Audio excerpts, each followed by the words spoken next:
Some liang som group and Chimrip Su, Prima Trutas Nikachun Chati group and Chitimitray, so Swakum Trutas Nikachun Chimantotani, some long at Dan, Tessana, Podamian Ontra, Cheat, some can, BBTV top story, Podamian some can, they built Nitrong, some rap Tiny, Tiny, Dop Bay, Camina, Chanam Pipon, Mapai, Pramui. Trutas Nikachun, the Knom Chamnam, Pritaka, Tom Chicharan, that band cat Milang, Tang, the Konong, Dambon Azi, Dambon Arop. តំបន់មជ្ឈិមបូព៌ាតំបន់អាហ្វ្រិកគឺយើងនៅតែបន្តតាមដានទៅលើរឿងរ៉ាវទាំងអស់នោះហើយសូមផ្ដើមនៅព្រឹត្តិការណ៍អន្តរជាតិដំបូងនៅពេលនេះគឺយើងបន្តតាមដានអំពីបញ្ហាធំនៅក្នុងតំបន់មជ្ឈិមបូព៌ាក៏ដូចជាផលប៉ះពាល់ដែលកំពុងកើតមានគឺសំដៅទៅលើសង្គ្រាមអាមេរិកអ៊ីស្រាអែលលើប្រទេសអ៊ីរ៉ង់ដែលបានចាប់ផ្ដើមតាំងពីថ្ងៃ28កុម្ភៈឆ្នាំ2026កន្លងមករហូតមកដល់ពេលនេះអាយុកាលនៃសង្គ្រាមនេះគឺជិត2សប្តាហ៍ហើយដែលផលប៉ះពាល់ជារួមកំពុងតែជះទៅលើសេដ្ឋកិច្ចសកលក៏ដូចជានាំមានវិបត្តិធម្មពលធ្ងន់ធ្ងរទូរទស្សនិកជនស្របពេលដែលវត្តមានយន្តហោះចម្បាំងជាច្រើនរបស់សហរដ្ឋអាមេរិកកំពុងមានវត្តមាននៅក្នុងតំបន់មជ្ឈិមបូព៌ាក្នុងសង្គ្រាមជាមួយអ៊ីរ៉ង់គេក៏បានមើលឃើញឧបទ្ទវហេតុមួយដែលបានកើតឡើងគឺមានយន្តហោះប្រភេទចាក់ប្រេងជាយន្តហោះយោធារបស់សហរដ្ឋអាមេរិកបានធ្លាក់នៅក្នុងប្រទេសអ៊ីរ៉ាក់ឥឡូវនេះប្រតិបត្តិការសង្គ្រោះកំពុងបន្តធ្វើឡើងនៅទីតាំងកើតហេតុយន្តហោះចាក់ប្រេងយោធារបស់សហរដ្ឋអាមេរិកមួយគ្រឿងបានធ្លាក់នៅភាគខាងលិចនៃប្រទេសអ៊ីរ៉ាក់នាថ្ងៃប្រហ័សទី12ខែមីនាឆ្នាំ2026ម្សិលមិញនៅក្នុងហេតុការណ៍មួយដែលបញ្ជាការកណ្ដាលអាមេរិកបានបញ្ជាក់ថាគ្រោះថ្នាក់នេះមានពាក់ព័ន្ធនឹងយន្តហោះមួយគ្រឿងទៀតប៉ុន្តែមិនមែនជាលទ្ធផលនៃការវាយប្រហារពីសត្រូវឬក៏ការបាញ់ច្រឡំគ្នាឯងនោះទេសូមបញ្ជាក់ថាអាមេរិកបានដាក់ពង្រាយយន្តហោះច្រើនសន្ធឹកសន្ធាប់ណាស់ទៅកាន់តំបន់មជ្ឈិមបូព៌ាដើម្បីចូលរួមនៅក្នុងប្រតិបត្តិការប្រឆាំងអ៊ីរ៉ង់ហើយហេតុការណ៍នេះបានគូបញ្ជាក់អំពីហានិភ័យនៃប្រតិបត្តិការទោះបីជាស្ថិតនៅលើដែនអាកាសមិត្តភាពក៏ដោយក្នុងសេចក្តីថ្លែងការណ៍មួយបញ្ជាការកណ្ដាលអាមេរិកបានដឹងថាខ្លួនកំពុងអនុវត្តនៅកិច្ចប្រឹងប្រែងសង្គ្រោះបន្ទាប់ពីយន្តហោះចាក់ប្រេងប្រភេទ KC-135 របស់អាមេរិកបានធ្លាក់ចំណែកឯយន្តហោះទី2បានចុះចតដោយសុវត្ថិភាពហើយសេចក្តីថ្លែងការណ៍បន្តថាហេតុការណ៍នេះកើតឡើងនៅក្នុងដែនអាកាសមិត្តភាពអំឡុងពេលប្រតិបត្តិការ Epic Fury ដែលនេះជាឈ្មោះយោធានៃប្រតិបត្តិការរបស់អាមេរិកប្រឆាំងនឹងអ៊ីរ៉ង់ប្រពន្ធពីមន្ត្រីអាមេរិកម្នាក់ដែលសុំមិនបញ្ចេញឈ្មោះបានដឹងថាយន្តហោះមួយគ្រឿងទៀតដែលពាក់ព័ន្ធនៅក្នុងហេតុការណ៍នេះក៏ជាប្រភេទ KC-135 ដែរហើយយន្តហោះដែលបានធ្លាក់នោះមានសមាជិកយោធារហូតដល់6នាក់នៅលើនោះយ៉ាងណាមិញក្រុមតស៊ូអ៊ីស្លាមនៅអ៊ីរ៉ាក់ដែលជាក្រុមចម្រុះនៃបកពួកប្រដាប់អាវុធគាំទ្រដោយអ៊ីរ៉ង់បានអះអាងថាខ្លួនជាអ្នកបាញ់ទម្លាក់យន្តហោះចាក់ប្រេងយោធាអាមេរិកមួយគ្រឿងនោះយន្តហោះ KC-135 ដែលផលិតដោយក្រុមហ៊ុន Boeing អំឡុងទសវត្សរ៍ឆ្នាំ1950និងដើមទសវត្សរ៍ឆ្នាំ1960គឺជាឆ្អឹងខ្នងនៃកងកម្លាំងយន្តហោះចាក់ប្រេងតាមអាកាសរបស់អាមេរិកនិងមានសារៈសំខាន់ខ្លាំងណាស់ក្នុងការអនុញ្ញាតឲ្យយន្តហោះផ្សេងទៀតបំពេញបេសកកម្មដោយមិនចាំបាច់ចុះចតមកកាន់ស្ថានភាពនៅក្នុងប្រទេសលីបង់បន្តិចសិននៅតែជាផ្នែកមួយនៃសង្គ្រាមអ៊ីរ៉ង់ដដែលទេដោយសារតែអ៊ីស្រាអែលកំពុងធ្វើសកម្មភាពវាយប្រហារលើខ្សែបណ្ដាញអ៊ីរ៉ង់នៅក្នុងប្រទេសលីបង់គឺវាយប្រហារទៅលើក្រុមសកម្មយុទ្ធ Hezbollah អ៊ីស្រាអែលបន្តការវាយប្រហារទៅលើរដ្ឋធានី Beirut របស់លីបង់ខណៈនាយករដ្ឋមន្ត្រីអ៊ីស្រាអែល Benjamin Netanyahu តាមកំទេចក្រុម Hezbollah អ៊ីស្រាអែលបន្តការវាយប្រហារលើទីក្រុង Beirut ជារដ្ឋធានីនៃប្រទេសលីបង់គឺត្រឹមថ្ងៃប្រហ័សទី12មីនាឆ្នាំ2026ម្សិលមិញនេះនាយករដ្ឋមន្ត្រី Benjamin Netanyahu របស់អ៊ីស្រាអែលបានប្រមានថាប្រសិនបើរដ្ឋាភិបាលលីបង់មិនរំសាយអាវុធរបស់ក្រុម Hezbollah ទេនោះអ៊ីស្រាអែលនឹងធ្វើខ្លួនឯងហើយយោងតាមទីភ្នាក់ងារសារព័ត៌មានជាតិ NNA គ្រប់គ្រងដោយរដ្ឋលោក Netanyahu បាននិយាយថាអ្នកកំពុងប្រឡែងលេងជាមួយភ្លើងហើយនៅក្នុងសារទៅកាន់ក្រុមអាជ្ញាធរលីបង់នៅក្នុងអំឡុងពេលសន្និសីទសារព័ត៌មានមួយគណៈយន្តហោះចម្បាំងអ៊ីស្រាអែលបានបើកការវាយប្រហារចំនួន3លើកនៅលើតំបន់ជាយក្រុងភាគខាងត្បូងនៃទីក្រុង Beirut ក្នុងនោះ2លើកដោយគ្មានការព្រមានជាមុនដោយសម្ដៅទៅលើការបដិញ្ញាចិត្តរបស់រដ្ឋាភិបាលលីបង់ក្នុងការដកហូតអាវុធពីក្រុមដែលគាំទ្រដោយអ៊ីរ៉ង់នាយករដ្ឋមន្ត្រីបន្ថែមថាប្រសិនបើអ្នកមិនធ្វើទេច្បាស់ណាស់ថាអ៊ីស្រាអែលនឹងធ្វើខ្លួនឯងកាលពីព្រឹកថ្ងៃប្រហ័សម្សិលមិញនេះដែរយោធាអ៊ីស្រាអែលបានប្រកាសរលកនៃការវាយប្រហារដែលកំណត់គោលដៅលើហេដ្ឋារចនាសម្ព័ន្ធភេរវករ Hezbollah នៅទូទាំងទីក្រុង Beirut ការវាយប្រហារមួយបានវាយប្រហារចំអគារមួយនៅតំបន់ បាស៊ូរ៉ាជាប់នឹងមជ្ឈមណ្ឌលពាណិជ្ជកម្មរបស់ទីក្រុងបេរុតជាកន្លែងដែលប្រជុំដោយទីតាំងក្រុមហ៊ុនធំៗនិងស្ថាប័នរដ្ឋាភិបាលជាច្រើនយោងតាមអាជ្ញាធរជាតិអំពើហិង្សានេះបានសម្លាប់មនុស្ស687នាក់នៅលីបង់គណៈមនុស្សជាង80,000នាក់ផ្សេងទៀតបានភៀសខ្លួននៅក្នុងសេចក្តីថ្លែងការណ៍ជាអក្សរជាឯកសារដំបូងដោយមិនមែនជាការថ្លែងចេញមុខឬក៏ដោយពាក្យសម្ដីពីសំណាក់មេដឹកនាំកំពូលអ៊ីរ៉ង់ថ្មីគឺអាយ៉ាតូឡាមូស្តាបាខាមីនេគឺលោកនៅតែប្រកាសថាអ៊ីរ៉ង់នៅតែបន្តបិទច្រកសមុទ្រហូមូសជាច្រកដឹកប្រេងដ៏សំខាន់មួយរបស់ពិភពលោកហើយស្របពេលជាមួយគ្នានេះខាងលោកនេតាន់យ៉ាហ៊ូនាយករដ្ឋមន្ត្រីរបស់អ៊ីស្រាអែលឯណោះវិញក៏ចេញសារព្រមានថ្មីផងដែរនៅក្នុងសេចក្តីអត្ថាធិប្បាយដំបូងរបស់ខ្លួនដែលចាប់តាំងពីបានឡើងកាន់តំណែងបន្តពីឪពុកដែលបានទទួលមរណភាពមេដឹកនាំកម្ពុជាថ្មីអ៊ីរ៉ង់លោកមូស្តាបាខាមីនេបានថ្លែងប្រកបដោយជំហរយ៉ាងរឹងរូសបំផុតថាអ៊ីរ៉ង់នៅតែបន្តប្រយុទ្ធហើយនឹងធ្វើឲ្យសត្រូវស្ដាយក្រោយគណៈបដិញ្ញាថានឹងបន្តបិទច្រកសមុទ្រហូមូសដ៏សំខាន់ដើម្បីទុកជាលក្ខខណ្ឌចរចាជាមួយអាមេរិកនិងអ៊ីស្រាអែលប៉ុន្តែប៉ុន្មានម៉ោងក្រោយមកនាយករដ្ឋមន្ត្រីអ៊ីស្រាអែលលោក Benjamin Netanyahu ក៏បានប្រើប្រាស់សន្និសីទសារព័ត៌មានលើកដំបូងរបស់លោកចាប់តាំងពីសង្គ្រាមផ្ទុះឡើងដើម្បីចេញសារព្រមានដោយប្រយោលថានឹងតាមសម្លាប់លោក Mojtaba គណៈលោកក៏និយាយការពារការវាយប្រហារដោយយោធារបស់អ៊ីស្រាអែលលើអ៊ីរ៉ង់ដែលបានឆក់យកជីវិតមនុស្សរាប់ពាន់នាក់និងបង្កភាពរង្គោះរង្គើដល់ទីផ្សារធម្មពលនិងទីផ្សារភាគហ៊ុនលោកនេតាន់យ៉ាហ៊ូបានឲ្យដឹងថាលោកនឹងមិនចេញគោលការណ៍ធានារ៉ាប់រងជីវិតដល់មេដឹកនាំណាម្នាក់នៃអង្គការភេរវកម្មនោះទេនៅអ៊ីរ៉ង់លោក Mojtaba មិនបានបង្ហាញខ្លួនដោយផ្ទាល់ទេហើយសន្ទរកថារបស់លោកត្រូវបានអានដោយអ្នកសម្របសម្រួលកម្មវិធីទូរទស្សន៍រដ្ឋតែប៉ុណ្ណោះនៅក្នុងសន្ទរកថាលើកដំបូងរបស់ខ្លួនចាប់តាំងពីសង្គ្រាមអ៊ីរ៉ង់បានផ្ទុះឡើងលោកនាយករដ្ឋមន្ត្រីអ៊ីស្រាអែល Benjamin Netanyahu បានឲ្យដឹងថានៅពេលនេះអ៊ីស្រាអែលខ្លាំងជាងពេលណាទាំងអស់នាយករដ្ឋមន្ត្រី Benjamin Netanyahu របស់អ៊ីស្រាអែលបានអះអាងថាប្រទេសលោកកាន់តែរឹងមាំជាងពេលណាទាំងអស់គណៈប្រទេសនេះបន្តរួមសហការនឹងអាមេរិកធ្វើសង្គ្រាមវាយប្រហារអ៊ីរ៉ង់ដែលលោកនិយាយថាអ៊ីរ៉ង់បានរងការវាយប្រហារយ៉ាងធ្ងន់ធ្ងរក្នុងការវាយប្រហារជិត2សប្តាហ៍មកនេះថ្លែងនៅក្នុងសន្និសីទសារព័ត៌មាននាថ្ងៃប្រហ័សទី12ខែមីនាឆ្នាំ2026ម្សិលមិញនេះលោកនេតាន់យ៉ាហ៊ូបាននិយាយថាការវាយប្រហាររបស់អ៊ីស្រាអែលបានសម្លាប់អ្នកវិទ្យាសាស្ត្រនុយក្លេអ៊ែរជាន់ខ្ពស់ជាច្រើនរូបរបស់អ៊ីរ៉ង់និងបានបង្កការធ្វើឲ្យបាត់បង់ធ្ងន់ធ្ងរណាស់ដល់កម្លាំងឆ្មាំបដិវត្តន៍អ៊ីស្លាមអ៊ីរ៉ង់ IRGC និងកម្លាំង Basij លោកនេតាន់យ៉ាហ៊ូនិយាយថាអ៊ីរ៉ង់លែងដូចអ៊ីរ៉ង់ពីមុនទៀតហើយដែលអះអាងថាការវាយប្រហារដែលបានចាប់ផ្ដើមតាំងពីថ្ងៃ28កុម្ភៈ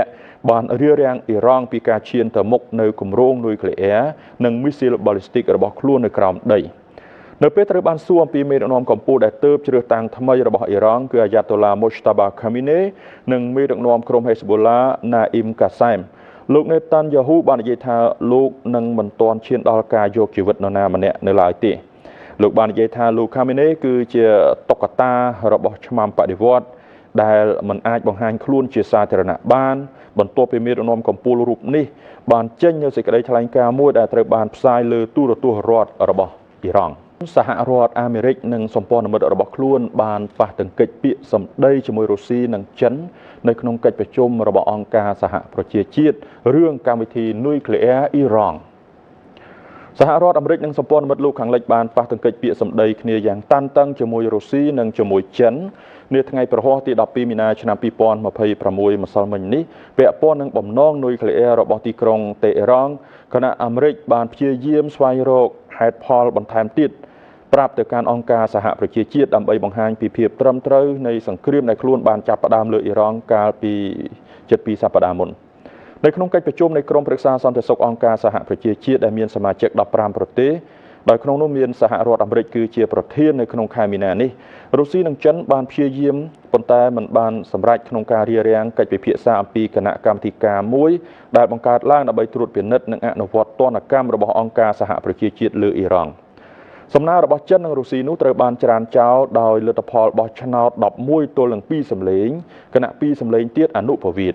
ថ្លែងទៅកាន់ក្រុមប្រឹក្សាប្រទេសអាមេរិកប្រចាំ UN លោក Mike Waltz បានចោទប្រកាន់ទីក្រុងមូស្គូនិងទីក្រុងប៉េកាំងថាព្យាយាមការពារទីក្រុងតេអេរ៉ង់ដោយរារាំងការងាររបស់គណៈកម្មាធិការដែលបង្កើតឡើងក្រោមសេចក្តីសម្រេចលេខ1737ជាកភពអង់គ្លេសនិងបារាំងបានប្រាប់ក្រុមប្រឹក្សាសន្តិសុខថាការដាក់ទណ្ឌកម្មឡើងវិញលើអ៊ីរ៉ង់គឺជារឿងដ៏ត្រឹមត្រូវដោយសារបរាជ័យរបស់ទីក្រុងតេអេរ៉ង់ក្នុងការដោះស្រាយកង្វល់អំពីកម្មវិធីនុយក្លេអ៊ែររបស់ខ្លួនអគ្គរដ្ឋទូតរុស្ស៊ីប្រចាំនៅអង្គការសហប្រជាជាតិក៏បានចោទបកទៅអាមេរិកនិងសម្ព័ន្ធមិត្តអាមេរិកវិញថាបានបង្កភាពភ័យស្លន់ស្លោជុំវិញផែនការដែលត្រឹមតែជាការសន្មត់ថាអ៊ីរ៉ង់ចង់បានអាវុធនុយក្លេអ៊ែរហើយមិនដែលត្រូវបានបញ្ជាក់ដោយរបាយការណ៍របស់ទីភ្នាក់ងារ IAEA នោះទេតំណាងរបស់ចិនលោកហ្វូកុងបានហៅទីក្រុងវ៉ាស៊ីនតោនថាជាអ្នកញុះញង់នៃវិបត្តិនុយក្លេអ៊ែរអ៊ីរ៉ង់ហើយនិយាយថាអាមេរិកបានប្រើកម្លាំងបាយយ៉ាងគំហុកប្រឆាំងអ៊ីរ៉ង់ទាំងដែលការចរចាកំពុងបន្តនៅឡើយដែលធ្វើឲ្យកិច្ចប្រឹងប្រែងផ្នែកការទូតคล้ายទៅជាអាសាបង់វិញរបាយការណ៍ពីខាងអង្គការសហប្រជាជាតិស្ថាប័ននេះបានឲ្យដឹងថាមនុស្សជាង3លាននាក់បានរត់ចោលផ្ទះសម្បែងនិងជាង1000នាក់ស្លាប់នៅទូទាំងប្រទេសអ៊ីរ៉ង់ស្របពេលអាមេរិកនិងអ៊ីស្រាអែលបន្តសង្គ្រាមអង្គការសហប្រជាជាតិបានឲ្យដឹងថាមនុស្សជាង3លាននាក់បានរត់ចេញពីផ្ទះគេចពីការទម្លាក់គ្រាប់បែកនៅប្រទេសអ៊ីរ៉ង់ចាប់តាំងពីអាមេរិកនិងអ៊ីស្រាអែលចាប់ផ្ដើមសង្គ្រាមប្រឆាំងប្រទេសនេះកាលពីចុងខែមុនគណៈក្តីបារម្ភកើនឡើងលើវិបត្តិមនុស្សធម៌កាន់តែធ្ងន់ធ្ងរឧត្តមស្នងការអង្គការសហប្រជាជាតិទទួលបន្ទុកជនភៀសខ្លួន UNHCR បាននិយាយកាលពីថ្ងៃប្រហោះ12មីនាម្សិលមិញនេះថាមនុស្សរហូតដល់3លាន2សែននាក់ដែលតំណាងឲ្យគ្រួសារអ៊ីរ៉ង់ចន្លោះពី60,000ទៅ1លានគ្រួសារ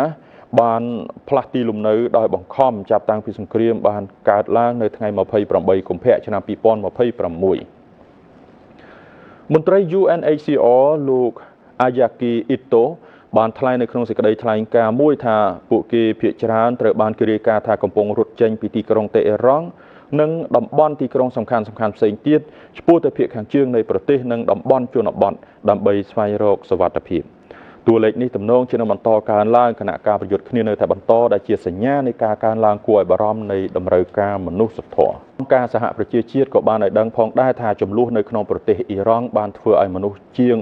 4លាន1សែននាក់ភៀសខ្លួននៅទូទាំងតំបន់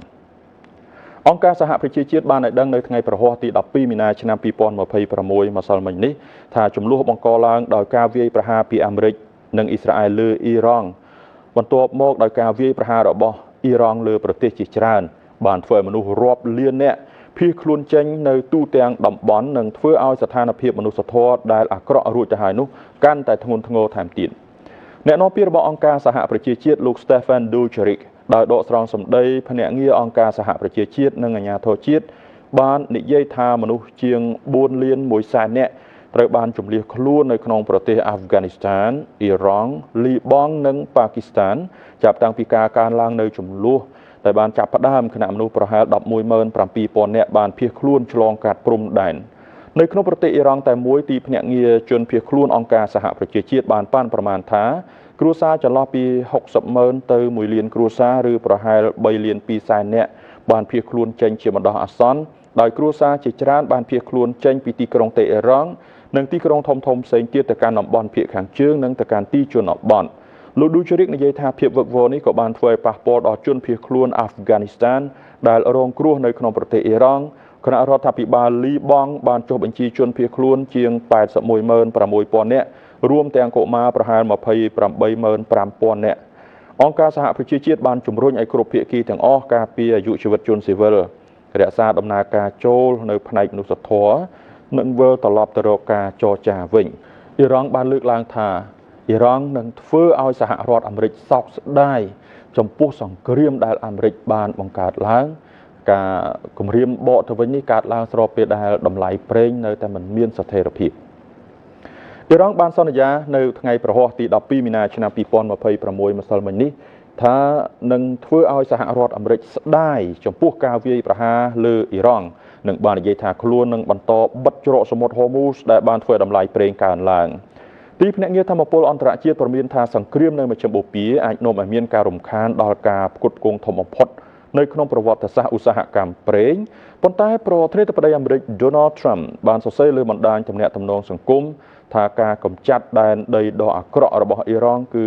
សំខាន់ជាងតម្លៃប្រេងឆៅលោកត្រាំបានប្រឈមនឹងសម្ពាធនយោបាយខ្លាំងគណៈផលប៉ះពាល់លើសេដ្ឋកិច្ចពិភពលោកកើតចេញពីវិបត្តិនេះកើនឡើងហើយលោកបានផ្ដល់សារចម្រុះអំពីពេលវេលាដែលយុទ្ធនាការរបស់អាមេរិកអាចបញ្ចប់ប្រធានសន្តិសុខអ៊ីរ៉ង់លោក Ali Larijani បានឲ្យដឹងតាមរយៈបណ្ដាញទំនាក់ទំនងសង្គម X ថាពួកលោកនឹងមិនចុះចាញ់ទេរហូតដល់ធ្វើឲ្យអាមេរិកសោកស្ដាយចំពោះការប៉ាន់ស្មានខុសធ្ងន់ធ្ងរការអធិប្បាយរបស់លោកបានធ្វើឡើងបន្ទាប់ពីមេដឹកនាំកម្ពុជាថ្មីអ៊ីរ៉ង់ Mojtaba Khamenei បានចេញនូវសេចក្តីថ្លែងការណ៍ដ៏តឹងរ៉ឹងមួយជាលើដំបូងចាប់តាំងពីលោកត្រូវបានតែងតាំងជាមេដឹកនាំកម្ពុជាគឺបន្ទាប់ពីការស្លាប់របស់ឪពុកហើយនៅក្នុងនោះនៅក្នុងសារដំបូងរបស់លោកមេដឹកនាំកម្ពុជានៅតែបន្តប្រកាន់ជំហរតឹងរ៉ឹងក្នុងការបន្តបិទច្រកសមុទ្រហូមូសនិងបន្តសង្គ្រាមធានការមួយដែលសហរដ្ឋអាមេរិកកំពុងធ្វើដើម្បីទប់ទល់ទៅនឹងវិបត្តិតម្លៃធម្មពលដែលកើនឡើងដោយសារតែអ៊ីរ៉ង់បិទច្រកសមុទ្រហូមូសនោះគឺការបន្ធូរបន្ថយលើទណ្ឌកម្មប្រេងចំពោះប្រទេសរុស្ស៊ីគឺសហរដ្ឋអាមេរិកបានអនុញ្ញាតឲ្យប្រទេសនានាទិញប្រេងរុស្ស៊ីជាប្រេងដែលជាប់គាំងនៅលើសមុទ្ររយៈពេល30ថ្ងៃសហរដ្ឋអាមេរិកបានចេញការលើកលែងរយៈពេល30ថ្ងៃសម្រាប់បណ្ដាប្រទេសនានាក្នុងការទិញប្រេងឆៅនិងផលិតផលប្រេងជាប់ទណ្ឌកម្មរបស់រុស្ស៊ីដែលកំពុងជាប់គាំងនៅសមុទ្ររដ្ឋមន្ត្រីក្រសួងរដ្ឋាភិបាលអាមេរិកលោក Scott Bessent បាននិយាយថានេះគឺជាជំហានមួយដើម្បីធ្វើឲ្យទីផ្សារថាមពលសកលមានស្ថិរភាពឡើងវិញបន្ទាប់ពីមានភាពរង្គោះរង្គើដោយសារសង្គ្រាមអ៊ីរ៉ង់បន្ទាប់ពីការប្រកាសលើកលែងរបស់អាមេរិកតម្លៃប្រេងបានធ្លាក់ចុះនៅព្រឹកថ្ងៃសុក្រទី13មីនាឆ្នាំ2026នេះនៅក្នុងទីផ្សារតំបន់អាស៊ីវិធានការនេះគឺជាការប៉ុនប៉ងចុងក្រោយបង្អស់របស់រដ្ឋបាលលោកប្រធានាធិបតីអាមេរិក Donald Trump ដើម្បីទប់ស្កាត់តម្លៃធម្មពលបន្ទាប់ពីការវាយប្រហាររបស់អាមេរិកនិងអ៊ីស្រាអែលទៅលើអ៊ីរ៉ង់និងការឆ្លើយតបជាបន្តបន្ទាប់ពីទីក្រុងតេហេរ៉ង់ដែលបានធ្វើឲ្យភាពតានតឹងក្នុងតំបន់កាន់តែរីកធំឡើងនិងបង្កឲ្យមានការកកស្ទះដល់ការដឹកជញ្ជូនតាមច្រកសមុទ្រហូមូសដោយរំខានដល់លំហូរប្រេងនិងឧស្ម័នដ៏សំខាន់នៅមជ្ឈិមបូព៌ានិងធ្វើតម្លៃធម្មពលហក់ឡើងខ្ពស់នៅទូទាំងពិភពលោកកាលពីថ្ងៃពុធកន្លងទៅនេះអាមេរិកក៏បានប្រកាសថាខ្លួននឹងបញ្ចេញប្រេងចំនួន172លានបារ៉ែលពីឃ្លាំងបម្រុងប្រេងយុទ្ធសាស្ត្រក្នុងកិច្ចប្រឹងប្រែងដើម្បីទប់ស្កាត់តម្លៃប្រេងដែលកំពុងហក់ឡើងខ្លាំងបន្ទាប់ពីសង្គ្រាមនៅអ៊ីរ៉ង់ផងដែរភាពផ្សារហ៊ុនក៏ដូចជាតម្លៃប្រេងលម្អិតបន្ថែមភាគហ៊ុនអាស៊ីបានធ្លាក់ចុះខណៈដែលសង្គ្រាមអ៊ីរ៉ង់រក្សាតម្លៃប្រេងឲ្យស្ថិតនៅជិត$100ក្នុង1បារ៉ែលភាគហ៊ុនអាស៊ីបានធ្លាក់ចុះនៅថ្ងៃសុក្រទី13មីនាឆ្នាំ2026នេះដោយត្រៀមខ្លួនរួចជាស្រេចសម្រាប់ការធ្លាក់ចុះជាលើកទី2ជាប់គ្នាប្រចាំសប្តាហ៍គណៈក្តីសង្ឃឹមដែលកំពុងធ្លាក់ចុះយ៉ាងឆាប់រហ័សនៃដំណោះស្រាយចំពោះសង្គ្រាមរបស់អាមេរិកនិងអ៊ីស្រាអែលជាមួយអ៊ីរ៉ង់បានរក្សាតម្លៃប្រេងឲ្យនៅខ្ពស់គឺជិត$100ក្នុង1បារ៉ែលដែលធ្វើឲ្យទីផ្សារសកលគ្របដណ្ដប់ដោយក្តីបារម្ភនិងជំរុញឲ្យមានការភ័យខ្លាចអំពីអតិផរណាសន្ទុះភាគហ៊ុននីកេរបស់ជប៉ុនបានបើកដោយធ្លាក់ចុះនៅត្រឹម53,587.30 គិតត្រឹមម៉ោង 00:10 នាទីម៉ោងសកលភាគហ៊ុនបានធ្លាក់ចុះ 1.7% ស្ថិតនៅលើផ្លូវសម្រាប់ការធ្លាក់ចុះជាលើកទី2ជាប់គ្នាសន្ទុះភាគហ៊ុន Topix ដ៏ទូលំទូលាយបានធ្លាក់ចុះ 1.2% មកនៅត្រឹម 3,607.27 នៅប្រទេសកូរ៉េខាងត្បូងសន្ទុះតម្លៃភាគហ៊ុន Korea Composite Kospi បានបើកដោយធ្លាក់ចុះ 170.86 ពិន្ទុឬ 3.06% មកនៅត្រឹម 5,412.39 ភាគហ៊ុនតៃវ៉ាន់បានបើកនៅថ្ងៃនេះធ្លាក់ចុះ 366.08 ពិន្ទុនៅត្រឹម 33,215.78 ភាគហ៊ុនហុងកុងបានបើកទាបជាងមុនដោយសន្ទុះភាគហ៊ុនហងសេងធ្លាក់ចុះ 133 ពិន្ទុឬ 0.52% មកនៅត្រឹម 25,583.55 ពិន្ទុរីឯសន្ទុះ Shanghai Composite SSE របស់ចិនបានបើកដោយធ្លាក់ចុះបន្តិច គឺ11.53 បន្ទុកឬ 0.28% នៅត្រឹម 4117.57 មានពីចិនអំពីវិបត្តិនៅមជ្ឈិមបូព៌ាចិនបានព្រមានថាចំនួននៅមជ្ឈិមបូព៌ាកាន់តែយូរនឹងប៉ះពាល់ដល់ស្ថិរភាពតំបន់និងសកលកាន់តែធ្ងន់ធ្ងរតាមនោះដែរប្រមុខការទូតចិនបាននិយាយនៅថ្ងៃប្រហ័សម្សិលមិញនេះត្រូវនឹងថ្ងៃទី12មីនាឆ្នាំ2026ថាការធ្វើឲ្យចំនួននៅមជ្ឈិមបូព៌ាអូសបន្លាយយូរនឹងនាំមកនូវទុក្ខវេទនាខ្លាំងដល់ប្រជាជនក្នុងតំបន់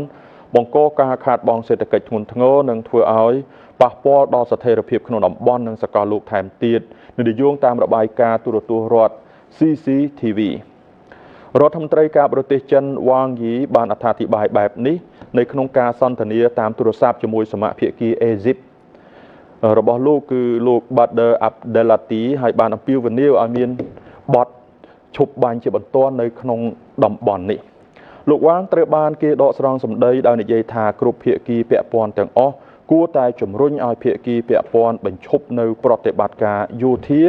ឲ្យបានឆាប់តាមដែលអាចធ្វើទៅបានដើម្បីទប់ស្កាត់នៅស្ថានភាពមិនឲ្យយ៉ាប់យ៉ឺនបន្ថែមទៀត